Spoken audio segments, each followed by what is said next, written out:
Austin Mitchell had been running on empty for months, not just his beat-up Ford pickup that coughed black smoke every morning, but his whole life. The construction job paid enough to keep him afloat most weeks, but barely. This week wasn't most weeks. The eviction notice sat crumpled on his passenger seat where he'd thrown it that morning. 30 days to come up with $800 in back rent, plus late fees that kept climbing. Austin had done the math a dozen times, and it never added up right. He was driving home from another 12-hour shift, muscles aching from hauling drywall up 3 flights of stairs. The job site was an hour outside town, which meant gas money he didn't have and wear on his truck he couldn't afford. But work was work, and Austin wasn't in a position to be picky. The road home was a winding 2-lane stretch through farmland that most people avoided after dark. No streetlights, no houses for miles, just Austin's headlights cutting through the October night. He'd driven this route hundreds of times, usually half asleep and thinking about bills. That's why the motorcycle came as such a shock. Austin's headlights caught it first, twisted metal wrapped around the guardrail like a pretzel. The bike had gone down hard, probably hit the rail at speed and flipped. Debris was scattered across both lanes, pieces of fairings and mirror fragments glittering in his headlights. Austin pulled over and grabbed his phone, already dialing 911 as he jogged toward the wreckage. That's when he saw her. The rider had been thrown clear of the bike, which probably saved her life. She was lying in the grass about 20 feet from the road, her helmet cracked but still on. A young woman, maybe mid-20s, wearing expensive riding gear that was now torn and bloody. She was conscious, barely, trying to sit up when Austin reached her. "Don't move," he said, kneeling beside her. "Ambulance is on the way. What's your name?" "Rachel," she whispered, her voice shaky. "My bike." "Don't worry about the bike. Are you hurt anywhere specific? Can you feel your legs?" Rachel nodded slightly, then winced at the movement. "Everything hurts, but I can move. I think I'm okay." Austin wasn't so sure. She was pale, and there was blood on her riding jacket he couldn't account for. He'd seen enough job site accidents to know that adrenaline could mask serious injuries. "Just stay still until the paramedics check you out," he said, pulling off his work jacket to drape over her. "What happened?" "Deer," Rachel said, closing her eyes. "Came out of nowhere. I tried to avoid it and lost control." Austin looked around but didn't see any sign of an animal, just Rachel, her destroyed motorcycle, and miles of empty road in either direction. If he hadn't come along when he did, she could have been lying here all night. The ambulance arrived 20 minutes later, followed by a state trooper who took Austin's statement while the paramedics worked on Rachel.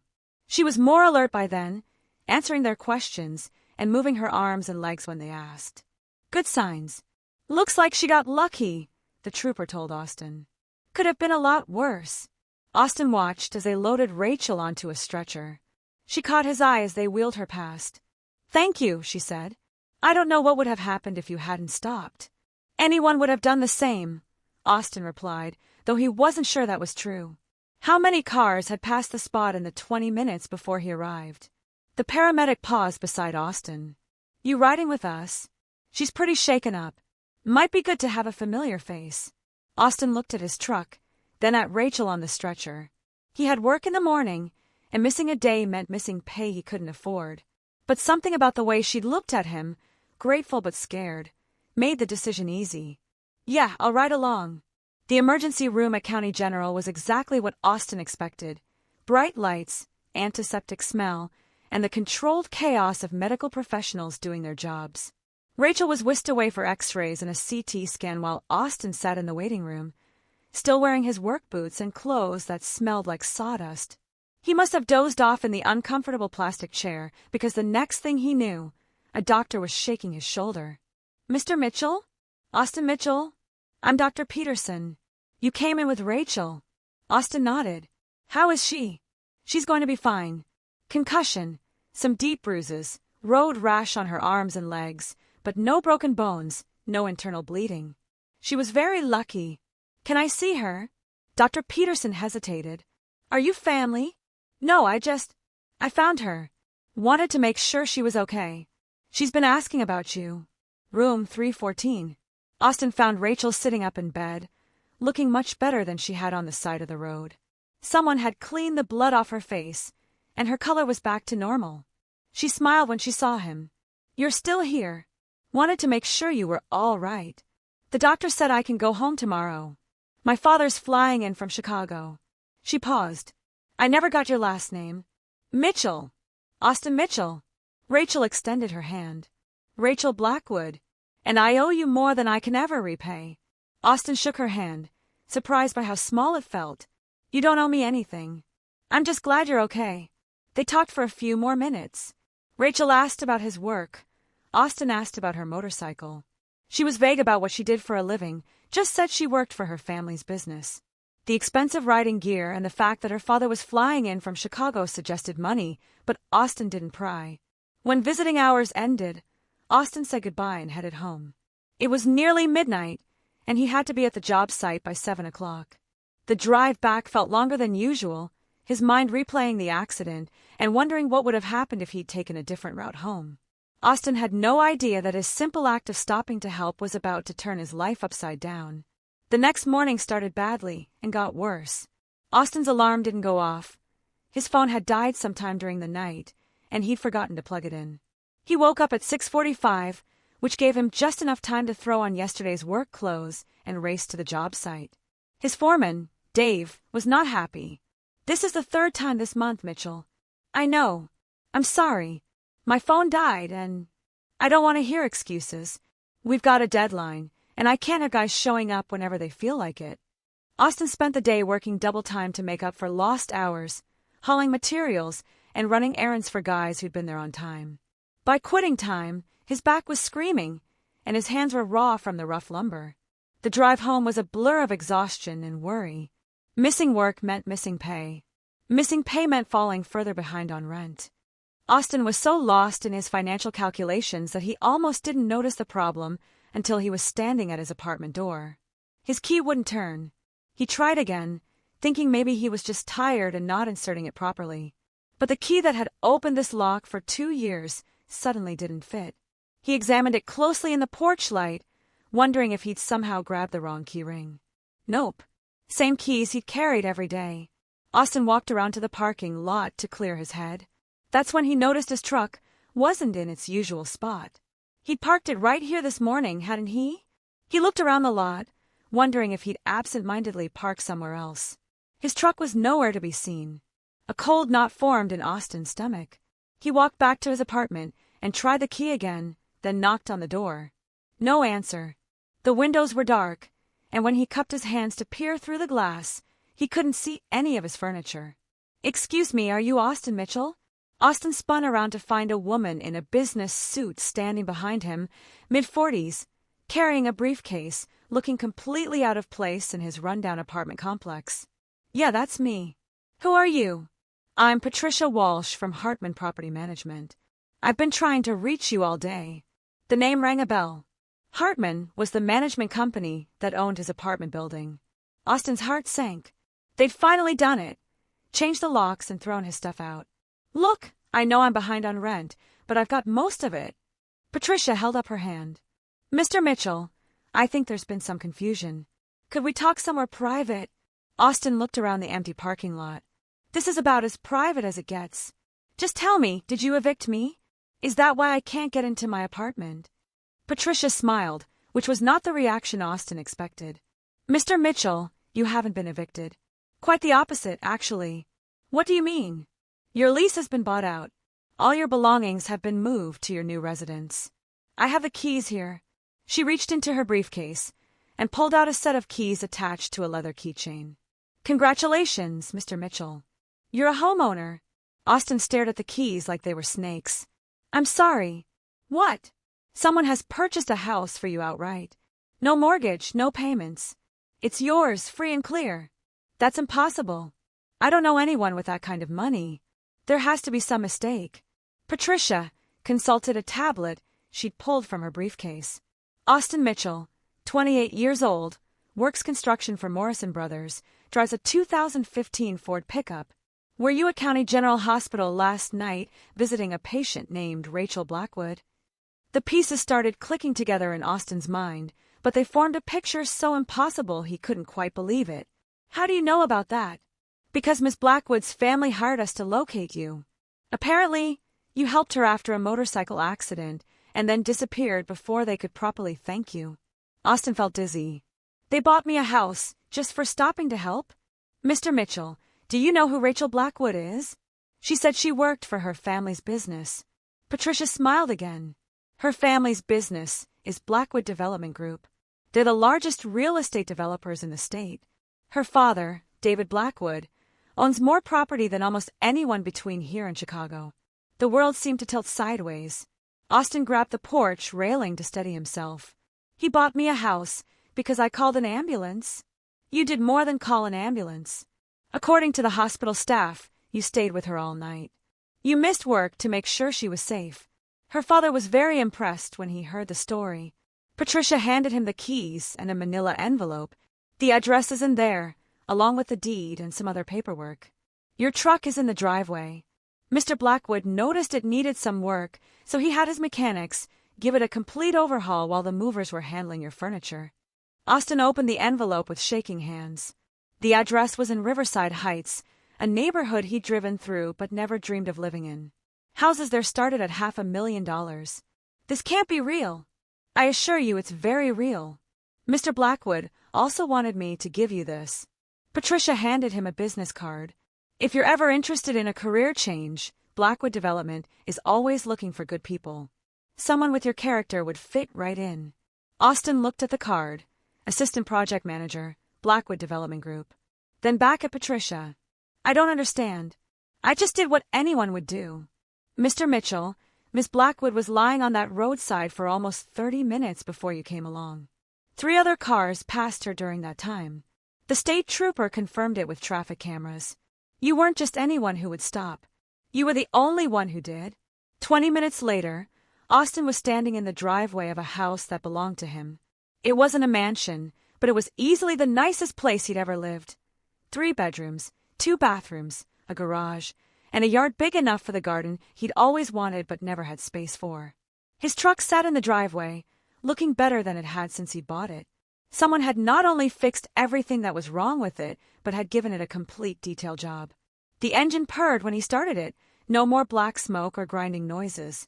Inside the house, his furniture looked almost comical, his garage-sale coffee table and second-hand couch lost in rooms designed for much nicer things. But it was his stuff, carefully arranged by professional movers who'd somehow made his bachelor pad belongings look presentable. On the kitchen counter, Austin found a note written in neat handwriting. Austin, thank you for being my guardian angel when I needed one most. You stayed with me when you had every reason to leave, and you asked for nothing in return. My father taught me that kindness should always be rewarded, and I hope this small gesture shows how much your help meant to me. I hope you'll be very happy here, Rachel. Small gesture, Austin laughed out loud. He'd gone from facing eviction to owning a house worth more than he'd make in 10 years of construction work. His phone rang. He'd finally remembered to charge it. Unknown number. Hello, Austin. This is David Blackwood. I believe you met my daughter, Rachel. The voice was warm but carried the unmistakable authority of someone used to being in charge. Mr. Blackwood, I don't know what to say. This is too much. Austin, may I call you Austin? I want you to know something. I've been in business for 30 years, and I've met a lot of people. Some you can trust, most you can't. But when my daughter told me about the man who stayed with her at the hospital, who missed work to make sure she was safe, I knew you were someone special. Sir, You just did what was right without thinking about what it might cost you. Do you know how rare that is? I've spent more money than you can imagine trying to find people with that kind of character to work for me. Austin walked to his new living room window, looking out at a view he still couldn't quite believe was his. The house, the truck, it's all too much. I can't accept this. David Blackwood chuckled. Son, it's already done. The deed is in your name. The truck is titled to you.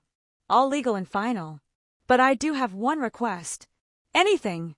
I'd like you to consider coming to work for me.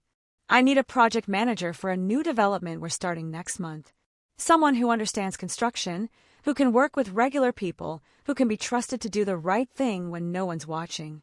Austin thought about Dave, his foreman, and the daily grind of construction work, the early mornings, the back-breaking labor, the constant worry about getting enough hours to pay rent. What would it involve? Overseeing construction crews, making sure projects stay on schedule and on budget, being my eyes and ears on job sites. It pays 3 times what you're making now, plus health insurance and a company truck. 3 times his current salary. Austin had to sit down. Mr. Blackwood, I don't have any management experience. Austin, you made a split-second decision to help my daughter when you had every reason to keep driving. You stayed with her for hours when you had nothing to gain and everything to lose. That tells me more about your character than any resume ever could. That evening, Austin sat on his new back porch, drinking a beer and trying to process everything that had happened. 24 hours ago, he'd been facing eviction. Now, he owned a house and had a job offer that would change his life completely. His phone buzzed with a text from an unknown number. Hi, Austin, it's Rachel. Dad told me you might come work for us. I hope you say yes. The company needs more people like you. P.S. I'm back on the bike with extra protective gear this time. Thank you again for everything. Austin typed back, glad you're okay. And yes, I think I'll take the job. 3 months later, Austin was managing his first major project, a residential development that would bring affordable housing to families who needed it most. It was challenging work, but every day he went home to his own house in his own truck, building a life he'd never imagined possible. Rachel stopped by the job site occasionally, riding a new motorcycle but taking the main roads now instead of the backcountry routes. She'd become a friend, and through her, Austin had met other members of the Blackwood family business, good people who treated their employees fairly and believed in giving back to the community. Sometimes, Austin drove past his old apartment complex on his way to work. The building looked smaller than he remembered, shabbier. He'd gotten a letter from the new tenant thanking him for leaving the place so clean.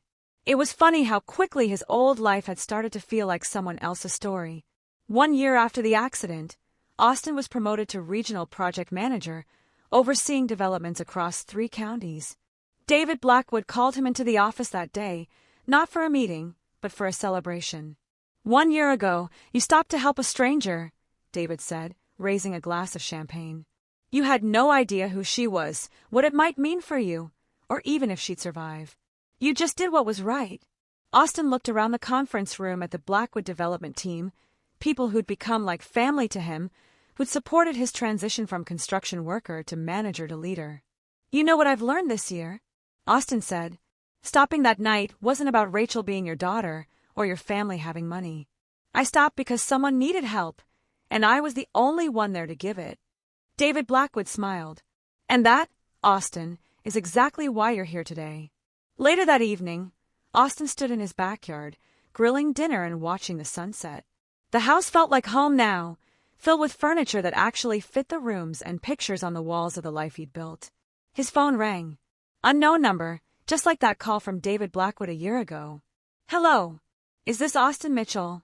The Austin Mitchell who stopped to help a motorcycle accident victim last year. Austin's heart skipped. Yes, that's me. Who is this? My name is Jennifer Walsh. My son was in a car accident last month, and a construction worker stopped to help him. The boy didn't get the man's name, but he mentioned you when we were talking about how strangers can change your life. Austin smiled. How can I help you, Mrs. Walsh? I just wanted to say thank you, not just for what you did, but for the example you set. My son has been volunteering with the fire department since his accident. Says he wants to be the kind of person who stops to help. After Austin hung up, he realized that was the real reward. Not the house or the job or the new life, though he was grateful for all of it. The real reward was knowing that one decision to do the right thing had rippled outward in ways he'd never know. Sometimes, the most important moment of your life starts with the simplest choice. Keep driving or stop to help. Austin had learned that the difference between those 2 choices wasn't just what happened to you, it was who you became because of it.